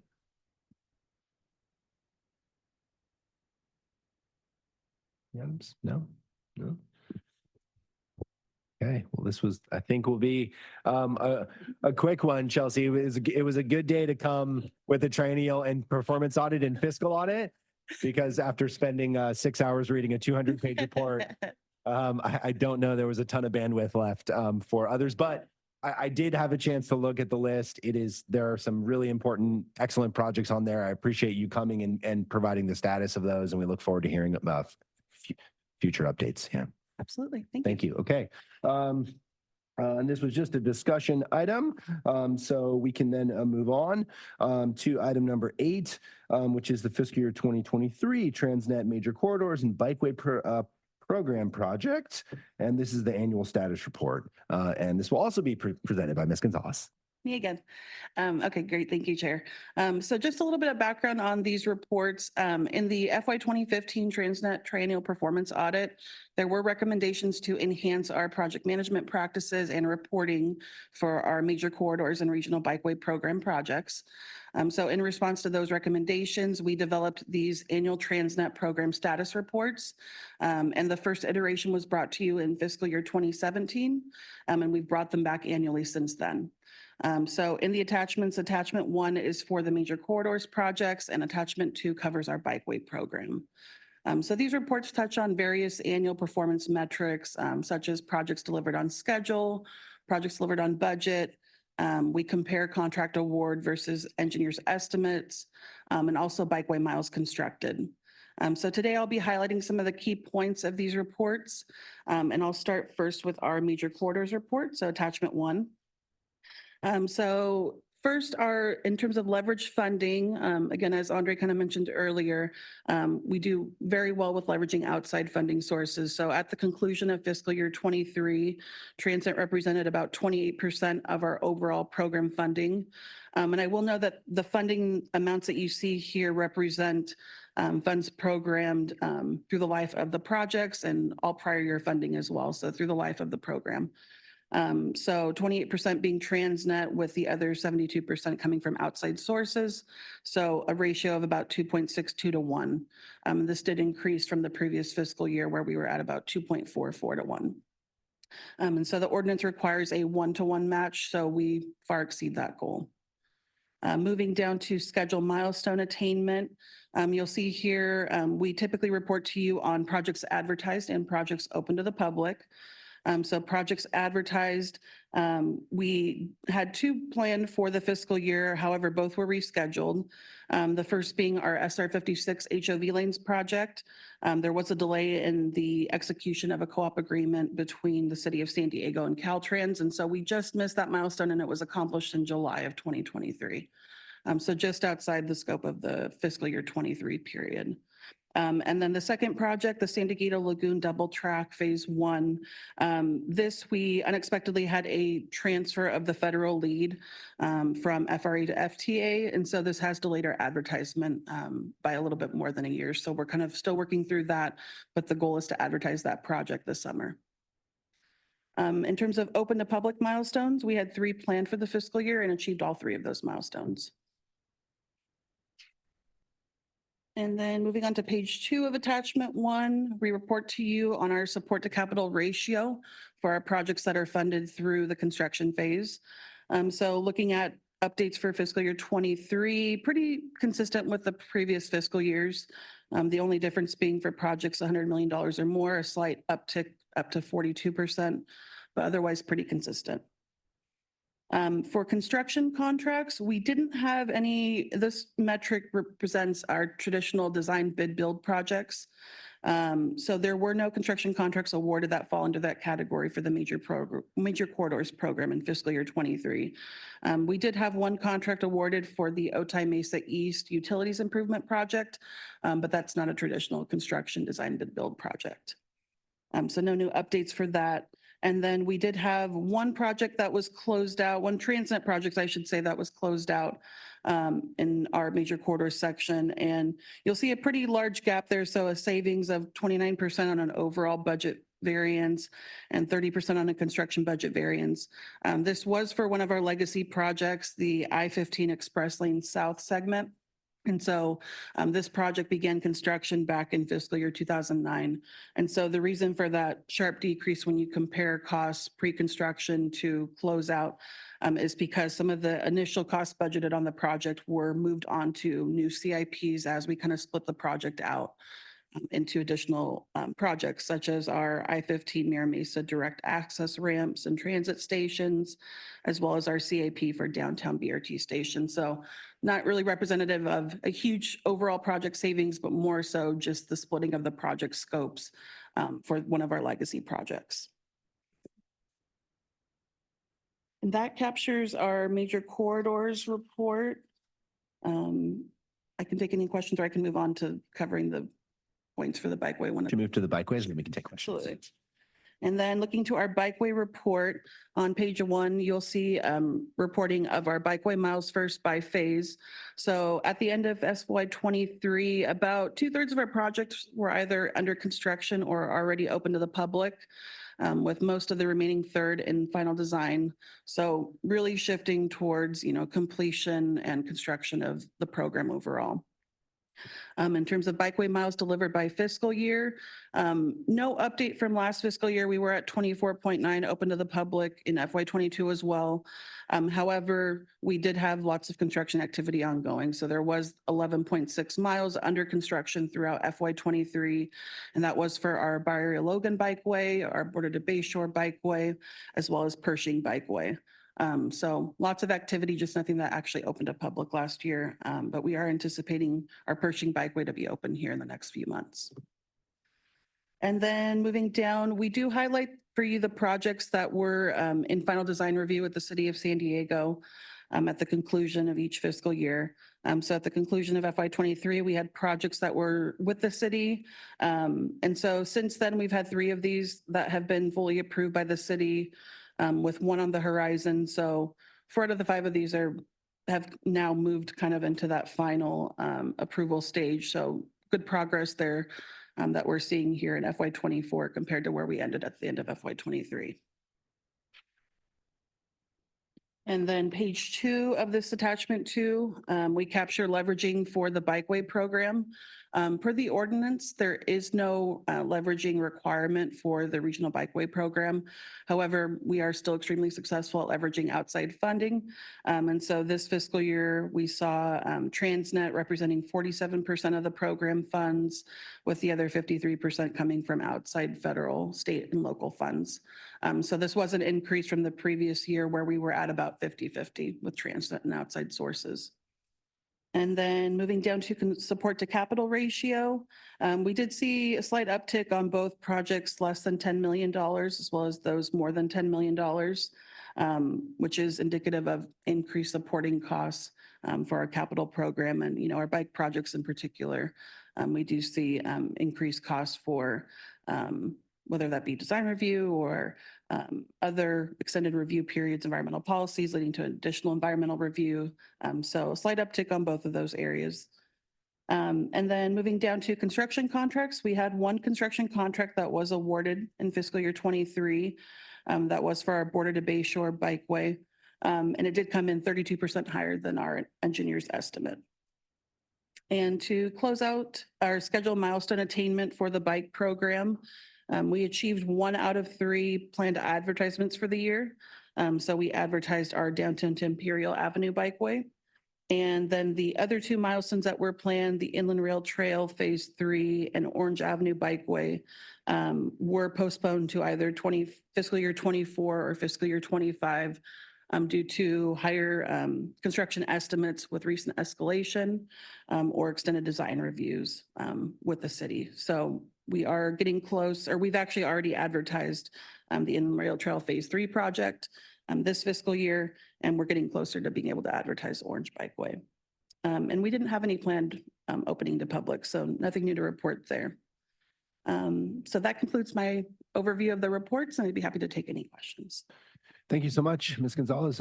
Questions or comments related to, yes, Frank. I have one comment. The Orange Avenue Bikeway, what jurisdiction is that in? That's in the city of San Diego. Thank you. Yes, Sunny. I have a question, Chelsea. First of all, great job. I love the format of this report. It's really easy to follow. Great. Second, support to capital ratio. It's extremely high for the bike and still very high for even the major corridors.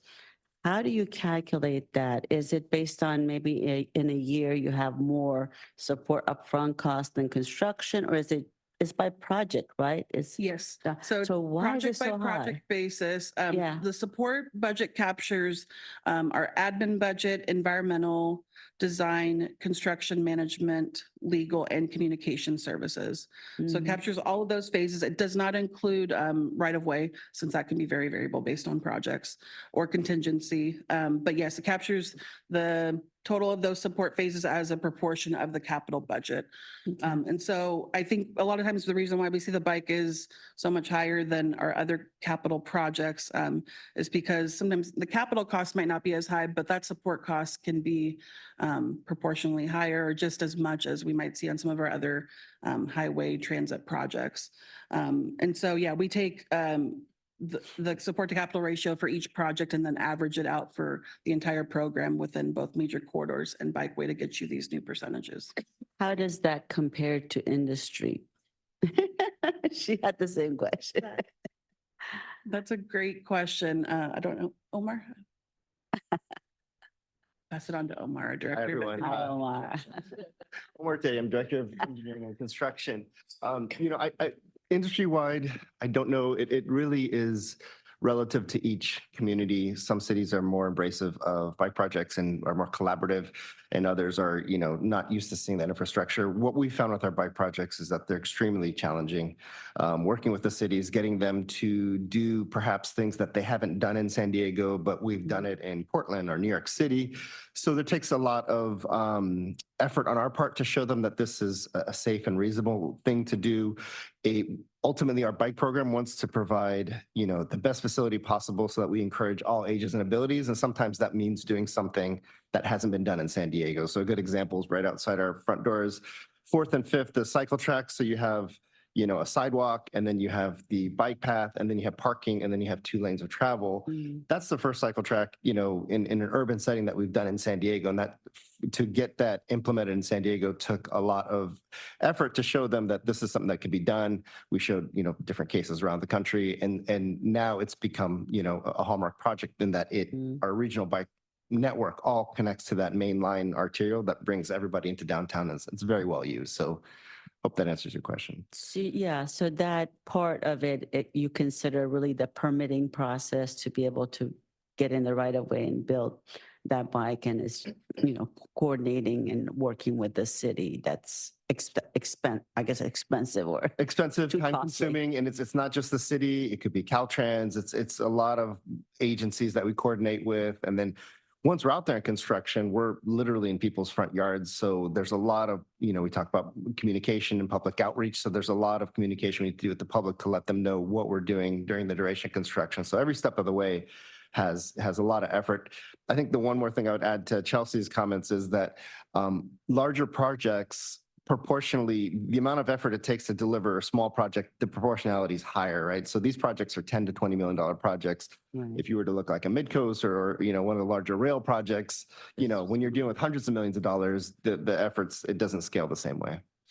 And proportionally, how much TransNet fund is used? And it might be a really hard question to answer, versus other funds upfront for the support cost. Is it always proportional, or do you end up spending more TransNet money upfront for the support until the construction dollars come in? How does that work? Yeah, you want to.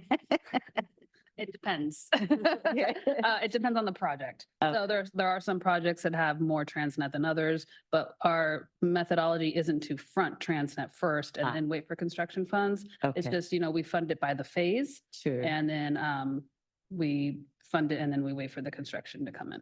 Okay, thank you. I have a question. As far as your major corridors, it's lower, obviously, than the support costs. But how do these percentages compare to the industry? Honestly, I don't know that we have that on the, we can look up and see if there's information that's available. I don't know off the top of my head that how it compares to the industry.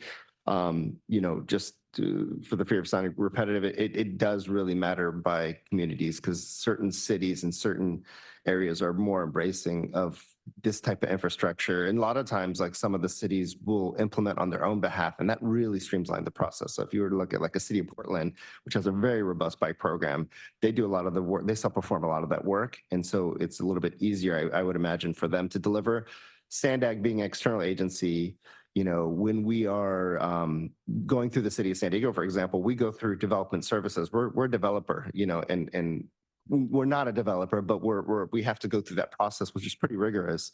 And like I was saying before, it's just a lot of what we're doing doesn't really check a box of what development services is used to seeing. Like city of San Diego, would be used to like residential development. They say, oh, we know what to look for, and they can check those boxes. But when we come with the bike project, something that hasn't been done in the area, it takes a little while for them to kind of get comfortable with what we're doing.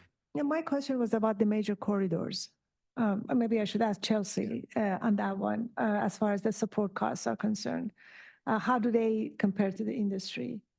I would echo Omar's statements that I think in the major corridors program, it is tough because SANDAG is a unique agency in terms of delivery projects to find a direct comparison because most MPOs aren't constructing projects themselves. They are looking to the cities to do that construction. So even when developing these reports, it's tough to find another MPO with similar metrics, especially like support to capital, because they're not the actual ones implementing the project. So that is something tough, but maybe something we can look into to see further if there's anything new that we could find comparable. But I know in the past, we kind of had a tough time finding an agency similar to us in terms of delivery and planning, so. Well, to me, it seems like in California with all the self-help counties, there are a lot of models, OCTA, Metro, they're all doing it, the same way. So I would really be interested in kind of learning how they compare. They might be higher, I don't know. In the Bay Area, they could be. Yeah, Bay Area, there's a lot of agencies that are not, they're basically implementing on behalf as an MPO. So it would be interesting to get that comparison. Thank you. I would appreciate to have that information anyway. That's very helpful to just grasp the whole program. So Yeah, thank you. Take a look at that. Any other questions, comments? I just had two quick ones, Chelsea, which is the City of San Diego list, the program spotlight. Which of those projects are approved by the city? Is like Orange Avenue and University and Eastern Hillcrest, are all of those approved by the city at this point? Yes, They are. those three have been approved, and then Central Avenue is, I think, pretty close, if not already. And then Robinson has taken longer because that one I submitted upfront, but had to do some rescoping. So that one I think was kind of delayed or put on hold. But yes, the three that you mentioned at the bottom have since been approved, and then Central being close as well. And the date that you list in the plans under review column, May for University, for example, May 2021, is that the date that plan review began at the City of San Diego? That's the date the initial plans were submitted.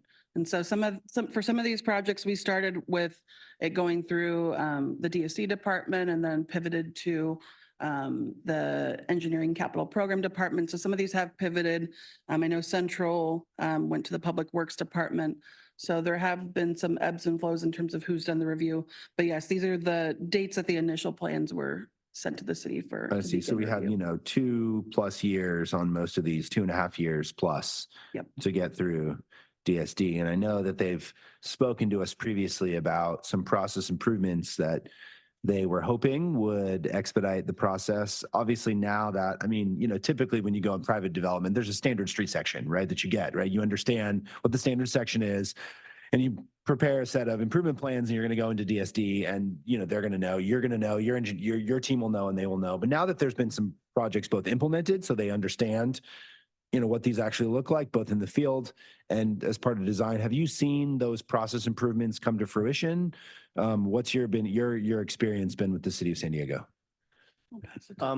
We're trying to work with them. It's I don't know that we've gotten any faster. We've tried to propose different things. What we've done lately that's been helpful is we've created an executive team, which is really includes myself and my counterparts at the city, that we can say, what are the things that aren't getting resolved at staff level that's holding up this project. So if there's a checklist of things, there's a couple of things where staff's like, I don't feel comfortable signing off for whatever reason, we can sit down and come up with solutions. I think that's been helpful in terms of getting these projects unstuck. But, I to be honest, I don't know that we've seen like a dramatic improvement in the time that it takes our plans to get approved. And we're still actively working to find solutions to that. And as far as advertising Orange and University, when do you think those will occur? It's next fiscal year, I believe, on the... University is supposed to be before the end of fiscal year 24. And then the Orange, I think, is next fiscal year. I can get you those. Right. So would you anticipate that would be this calendar year? Obviously, fiscal year is in June. Yes, let's see. Currently, we are planning for Orange Bikeway. We're currently planning for by the fall. So November is our current tentative date that we're showing in our draft budget. And then, yes, November for Orange Bikeway, and then for University Bikeway, we're currently planning over the next couple months. So I'm thinking probably April, May was what we're hoping right now before the end of the fiscal year. That's great. I know that for the university segment, there were delays because the city had some planned stormwater infrastructure, either that, maybe it was a sewer main or something. There was some other public utilities that they wanted to upgrade. Have you been able to coordinate that and resolve those issues to allow that construction to move forward? I wonder if you're thinking about the Barrio Logan project, because that one has a sewer project that's in the middle, and we've had to kind of pause to accommodate that, and then we're going to recommence once they're complete. The university one hasn't started construction yet, but I'm not sure, not fully up to date on that one, so we can get back to you on that. Okay, yeah, those are great. Two really, really important segments. I bike a lot through that area. I'm in La Mesa, just on the other side of University, and so every time we bike on University, it's super wide, but it's very dangerous. Not only the condition of the road, but it's very dangerous. And so my little biker gang that I roll with, we really are looking forward to seeing those projects. So thank you, Chelsea. Thank you, Omar, for being here. Any other final questions, comments? No, seeing none. Thank you so much, Chelsea, for your presentation. That concludes item 8 in our report agenda today. Our next meeting will be Wednesday, April 10th at 9:30. We're adjourned. Thank you very much, everyone.